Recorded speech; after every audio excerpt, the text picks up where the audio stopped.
Welcome back ji, please continue.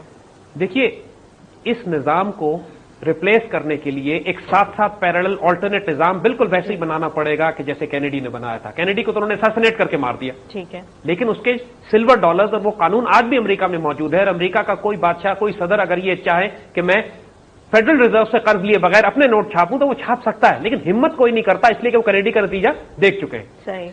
Pakistan में भी हुकूमत वक्त को वक्त आ गया है कि एक जेन्युइन बैतुल माल कायम किया जाए। जेन्युइन बैतुल माल कि जो एक तरफ तो नेशनल बैंक की बात हमने कही कि पूरी मनी सप्लाई बेशक पेपर की है, वो कंट्रोल कर रहे हैं, लेकिन साथ अब एक जेन्युइन बैतुल माल इसके पैरेलल में बनाया जाए जो रियल वेल्थ बेस्ड हो, यानी इंसानों की तमाम वो जरूरियात जो पूरी करने की है, जिसको एक इस्लामिक वेलफेयर स्टेट कहते हैं या एक मॉडर्न वेलफेयर स्टेट कहते हैं, जिसमें लोगों की बेसिक फंडामेंटल जरूरत, उनके घर पे छत हो, उनके पास तालीम हो, उनके पास सेहत का इंतजाम हो, उनको पीने का साफ पानी हो, उनके घरों में बिजली पानी और गैस मिल रही हो, ये हर इंसान का बुनियादी हक है। सही। और जब वो तमाम मामला कि जो हमने अपने इकोनॉमिक टेररिज्म के उस प्रोग्राम में जो एक कम्युनिटी को करने चाहिए, यानी वो स्टेप्स के जो एक कम्युनिटी को लेने चाहिए, जिसमें किफालत है, जिसके अंदर तामुल मिस्कीन है, जिसके अंदर तालीम और जिसके अंदर एक कलेक्टिव, हमने कहा था कि बैतुल माल कम्युनिटी बैतुल माल बनाइए, इसी लेवल पर इसको अब नेशनल लेवल पर बैतुल माल बनने की जरूरत है। उस तरह का बैतुल माल नहीं जैसे आजकल बना हुआ है जो मजाक है। जब इमानत और खयानत का ध्यान किया जाएगा, जब बैतुल माल के पैसे को बैतुल माल ही का पैसा और इमानत समझ के खर्च किया जाएगा, जब एक ऐसा, देखिए बैंक्स पेपर करेंसी में डील करते हैं सिर्फ, हमने स्टेट बैंक की बात की जो पेपर में करेगी, अब हम बैतुल माल की बात कर रहे हैं जहां पे कमोडिटीज होंगी। कमोडिटीज का मतलब है कि यहां पे गंदम होगी, यहां पे स्टॉक्स होंगे, फूड सप्लाईज होंगी, यहां पे गोल्ड एंड सिल्वर करेंसीज होगी या गोल्ड डिपॉजिट्स होंगे, रिजर्व होंगे, जो आजकल हमारे स्टेट बैंक के पास है। स्टेट बैंक का नाम इन रियल टर्म्स होना तो बैतुल माल चाहिए, वो हम आगे डिस्कस करेंगे। लेकिन और इनफैक्ट ये बात बड़ी दिलचस्प है यहां पर कि जब पाकिस्तान बना था तो आजाद कश्मीर में, जो कश्मीर आजाद करा लिया गया था, वहां पर स्टेट बैंक को बैतुल माल ही कहा जाता था। शुरू में स्टेट बैंक बैतुल माल कहलाता था, बाद में इसका नाम स्टेट बैंक रखा गया और ये सारा सिलसिला शुरू हुआ।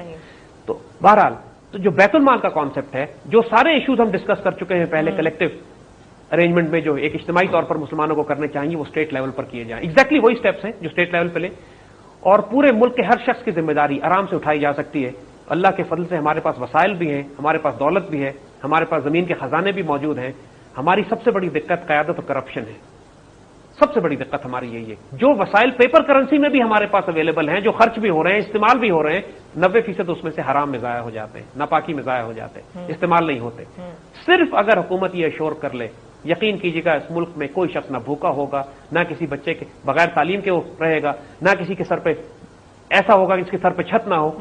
कोई तकलीफ इस मुल्क में इंशाअल्लाह हो ही नहीं सकती अगर इन तमाम मेजर्स को फॉलो कर लिया जाए कि जो हम बता रहे हैं इन स्टेप्स में। अब हम एक अगले स्टेप की तरफ आएंगे। जब हम बैतुल माल की बात करते हैं तो उसका सबसे क्रिटिकल और इंपॉर्टेंट एलिमेंट यह होगा कि जिस तरह कैनेडी ने कैनेडी डॉलर्स जारी किए थे, इस तरह जो बैतुल माल होगा उसको अब ऑफिशियल सोने और चांदी के सिक्के जारी करने चाहिए। देखिए, सोने और चांदी के सिक्के जब पाकिस्तान बना है तो चांदी का सिक्का उस वक्त भी हुआ करता था। उस वक्त हुकूमत वक्त ने यह किया था कि चांदी के सिक्कों को पेपर करेंसी से बांध दिया था। मसलन ये कहा कि चांदी 1 रुपया पेपर करेंसी जो है, 1 रुपए का जो पेपर करेंसी है वही 1 रुपए के चांदी के सिक्के की होगी। नतीजा ये हुआ कि चंद दिनों के बाद चांदी महंगी हो गई और लोगों ने चांदी के सिक्के पिघला पिघला के चांदी में इस्तेमाल कर लिए और सिक्के खत्म हो गए। अब जो गोल्ड एंड सिल्वर कॉइन्स जो बैतुल माल को जारी करने चाहिए पैरेलल करेंसी के तौर पर, देखिए जिस तरह कैनेडी बैंक नोट्स भी थे और कैनेडी डॉलर्स भी थे जी, इस तरह पाकिस्तान हुकूमत के पेपर करेंसी और पाकिस्तान हुकूमत का सोने और चांदी का सिक्का दोनों जारी होने चाहिए, लेकिन इनकी आपस की रिलेशनशिप फिक्स नहीं होनी चाहिए। गोल्ड कॉइन की प्राइसेस वो होनी चाहिए जो इंटरनेशनल मार्केट में है। अच्छा। नतीजा ये होगा कि अगर आज 100 रुपए का गोल्ड कॉइन है या 100 रुपए का सिल्वर कॉइन है, अगर दुनिया में सिल्वर के रेट्स बढ़ते हैं तो वो 120 रुपए का सिल्वर कॉइन हो जाएगा। तो फिर लोग सिल्वर कॉइन को पिघलाएंगे नहीं, उसको करेंसी के तौर पर इस्तेमाल करेंगे। और दूसरा, जो सिल्वर कॉइन्स और गोल्ड कॉइन्स को रिजर्व के तौर पर रखेगा, वो गोल्ड इंटरनेशनल गोल्ड प्राइसेस और सिल्वर प्राइसेस के साथ साथ उसकी सेविंग्स को भी प्रोटेक्शन मिलती रहेगी। सही। अगर प्योर सिल्वर जो कि कॉइन की शक्ल में और प्योर सिल्वर जो मार्केट में मिल रहा है, दोनों की प्राइसेस एक है, तो लोग फिर इस सिल्वर कॉइन को पिघलाना नहीं शुरू करेंगे। वो एक इसी तरह करेंसी के तौर पर इस्तेमाल होना शुरू करेगा जिस तरह खालिस चांदी मार्केट में इस्तेमाल होती है या खालिस सोना मार्केट में इस्तेमाल होता है। اب سونے اور چاندی کے سکے دوبارہ استعمال کرنے کا وقت آ گیا ہے. حکومت وقت کو لازماً دوبارہ سونے اور چاندی کے سکے جاری کرنے چاہیے. جو مسلمان لے کر کم از کم زکوٰۃ اس میں ادا کریں, جو مسلمان لے کر اپنی سیونگز اس میں بنائیں, جو بینکس میں نہیں رکھنا چاہتے اپنی سیونگز اس میں کریں. اور ہم نے جو کمیونٹی کے طور پہ مسلمانوں کو اجتماعی طور پہ جو کام کرنے چاہیے تھے, اس میں ہم نے یہ ریکمینڈ کیا تھا کہ مسلمان جیولرز, مسلمان گولڈ ایسوسی ایشن کو چاہیے کہ سونے اور چاندی کے سکے جاری کریں اگر حکومت نہیں کرتی.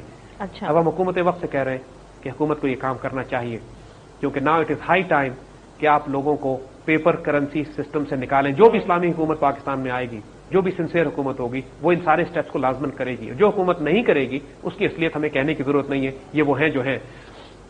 اور اس اکنامک ماڈل کو جب آپ امپلیمنٹ کرنا شروع کریں گے, آہستہ آہستہ پیپر کرنسی کو فیز آؤٹ کر کے آپ نے موو کرنا ہے گولڈ اینڈ سلور اکانومی کے اوپر.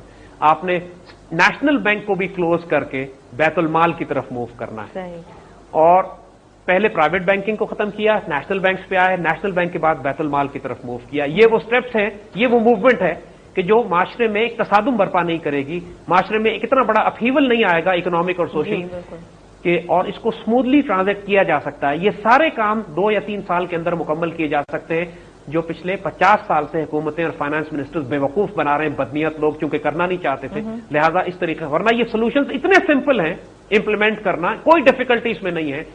ایک طرف آپ کرپشن کو روکیے, ایک طرف زمین کے خزانے استعمال کیجئے, آپ ملک کو فوڈ سیکیورٹی دیجئے, آپ ملک کو فیول سیکیورٹی دیجئے, آپ جو ایکسپلائٹیٹو پریکٹسز ہیں, جو تباہ کن نظام ہے ماڈرن پرائیویٹ بینکنگ سسٹمز کا, اس کو کنٹرول کیجئے.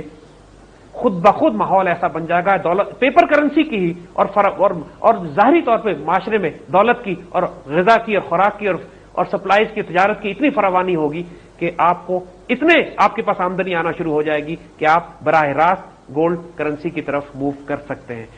یہ تمام economic models 1 by 1 step by step حکومتوں کو لینے ہوں گے. ہم نے پورا پروسیس اب بتا دیا. ہم آئندہ ان سٹیپس کو ڈسکس کریں گے کہ جو حکومت وقت کو ملک سے باہر کرنے ہیں. ملک سے باہر کا مطلب ہے کہ جو فارن ایکسچینج ریزروز ہیں, جو انٹرنیشنل ٹریڈنگ ہے, جو غیر ملکیوں کے ساتھ ہم نے معاملات اور ڈیلنگ کرنی ہے, اس میں ہم کیا کریں گے. ان سارے معاملات کو ہم اگلے پروگرام میں انشاءاللہ ڈسکس کریں گے. فی الحال ہم نے یہاں تک ان تمام ایشوز کو ڈسکس کر لیا ہے کہ جو حکومت وقت کو لینے چاہیے ملک کے اندر اپنی اکنامک سچویشن کو سٹیبلائز کرنے کے لیے, اپنے اکنامک سسٹم کو اپنے کنٹرول میں کرنے کے لیے. یہاں پہ ہم ایک بات بتانا چاہیں گے, IMF اور ورلڈ بینک یہ 2 ناپاک ترین ادارے جب بھی کسی ملک کے ساتھ واسطہ اور تعلق قائم کرتے ہیں اس ملک کو تباہ کرا کے چھوڑتے ہیں. ان کا مینڈیٹ یہی ہے. IMF کے قانون میں لکھا ہوا ہے کہ کوئی ملک گولڈ سٹینڈرڈز پہ نہیں جائے گا اور سونے اور چاندی کے سکوں میں ڈیل نہیں کرے گا. سو حکومت وقت کو جب یہ سارے معاملات کرنے پڑیں گے تو اس بات کا دھیان کرنا ضروری ہے کہ یہ IMF اور ورلڈ بینک کو قریب نہ آنے دیں. جو کچھ کرنا ہے وہ ہم اگلے پروگراموں میں انشاءاللہ ڈسکس کریں گے. جی زید صاحب, بہت شکریہ ایک بار پھر ایک سٹننگ پروگرام کے لیے, اور ہم اپنی گفتگو جاری رکھیں گے اگلے پروگرام میں اکنامک ٹیررزم کے حوالے سے. ناظرین اجازت دیجیے براس ٹیک سے نخبت ملک کو.